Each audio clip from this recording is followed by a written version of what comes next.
Hello friends, my this video is for the IELTS candidates who have specifically phobia regarding speaking module.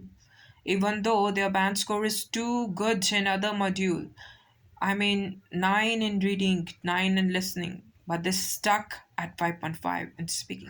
Why? What is the reason of this? What is the demand of examiner from us? Let me elucidate that how you can overcome your fear by sharing my real experience that how I got 8 band in speaking. Even my band score is 6 in other module, but in speaking I got 8.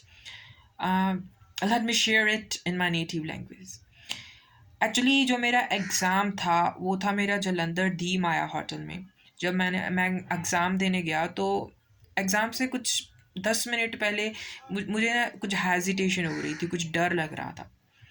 तो मैं अंदर गया, मैंने अपने आप को थोड़ा cool किया कि हाँ सब कुछ ओके है। जब मैं स्पीकिंग दे रहा था तो मैं वहाँ पर कॉम्प्लेक्सिटी ला सकता था।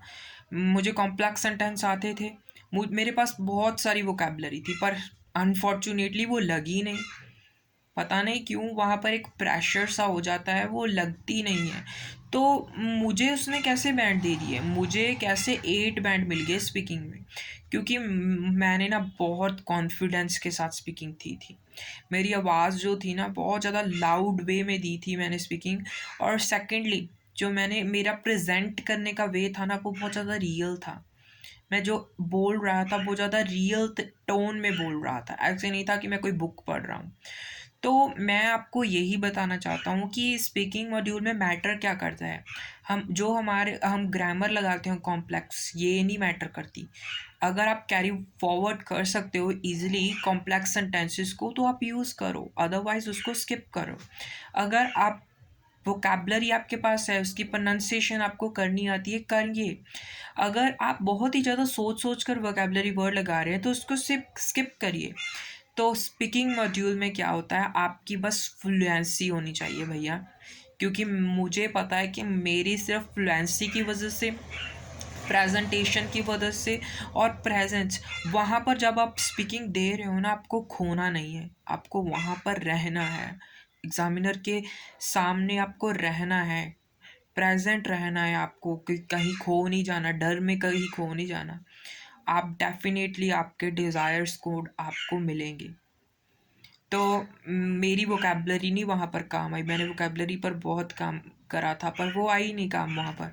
मुझे स्मॉल बिजनेस पर क्वेश्चन पूछे थे, चॉकलेट पर पूछे थे, उसने होम टाउन पर पूछे थे। तो मैं ज़्यादा वोकैबुलरी नहीं वहाँ लगा पाया, क्योंकि मुझे मैं सच बताऊँ तो मैंने भी थोड़ी थोड़ी अपनी प्रेजेंस लूज़ कर दी थी। पर मैं आपको इसीलिए बताना चाहता हूँ कि आप प्रेजेंट रहिए।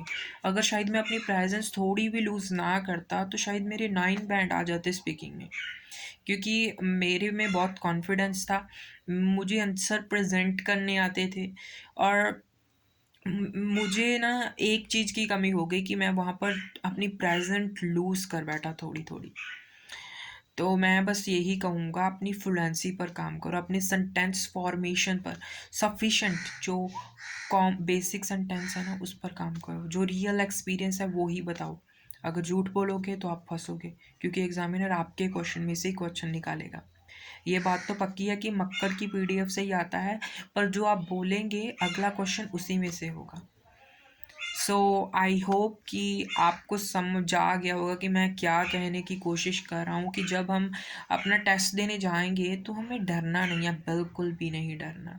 अगर डर गए तो समझ लो मर गए और 5.5 पर अटक गए। सो what the examiner need is fluency, fluency, confidence, confidence. Just that's it. Thank you so much. And this is all about my experience regarding my speaking module. I was good user of English. Now I'm thinking that I have to give my exam again because I want to get 9 in it. Because मैंने realise करा भैया speaking module तो सबसे ज़्यादा easy है, वो बिल्कुल नहीं घुमा रहे थे यार। जलंधर में ना मैंने ये रियलाइज़ करा कि एग्जामिनर बड़े अच्छे हैं, ऐसा नहीं कि मोगे में अच्छे नहीं है या किसी और रीजन में अच्छे नहीं है, सभी जगह एग्जामिनर अच्छे ही हैं, वो बिल्कुल कॉमन कन्वर्सेशन करते हैं, हमें वहाँ प्रेजेंट ही रहना है बस, दैट्स इट।